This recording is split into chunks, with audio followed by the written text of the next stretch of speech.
ট্রাম্পের white house প্রত্যাবর্তন যুক্তরাষ্ট্রের ইতিহাসে বেশ কিছু নজির সৃষ্টি করবে বলে ধারণা করছিল বিভিন্ন মহল। তাদের এই ধারণাই যেন সত্যি হচ্ছে। একের পর এক নির্বাহী আদেশ জারি আর বিতর্কিত সিদ্ধান্ত নিচ্ছেন নতুন মার্কিন প্রেসিডেন্ট ডোনাল্ড ট্রাম্প। এবার 12 জনেরও বেশি বিচার বিভাগীয় সদস্যকে বরখাস্ত করল নতুন প্রশাসন। তাদের সবাই বাইডেন আমলে ট্রাম্পের বিরুদ্ধে বিভিন্ন মামলায় তদন্তকারী কর্মকর্তা হিসেবে কাজ করেছেন। যুক্তরাষ্ট্রের ভারপ্রাপ্ত অ্যাটর্নি জেনারেল জেমস ম্যাকহেনরির দাবি, নতুন মার্কিন নীতিমালা বাস্তবায়নে এই কর্মকর্তাদের উপর তারা আস্থা রাখতে পারছেন না। এই অভিযোগের ভিত্তিতে সোমবার বরখাস্ত করা হয় তাদেরকে।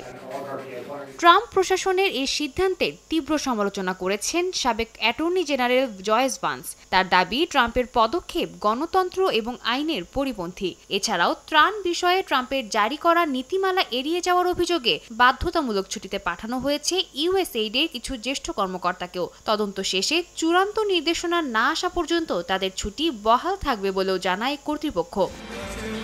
এদিকে ট্রাম্পের নির্বাহী আদেশের ঝড় যেন থামছেই না। ফ্লোরিডায় দেয়া এক বক্তব্যে যুক্তরাষ্ট্রের সেনা সদস্যদের বিরুদ্ধে এলজিবিটিকিউ আন্দোলন সহ বিভিন্ন ইস্যুতে অতিরিক্ত উদারতার অভিযোগ আনেন তিনি। সে কারণে দেশটির সামরিক বাহিনীর স্বার্থ সংশ্লিষ্ট বেশ কিছু বিষয়ে নির্বাহী আদেশ জারি করতে যাচ্ছেন নতুন প্রেসিডেন্ট।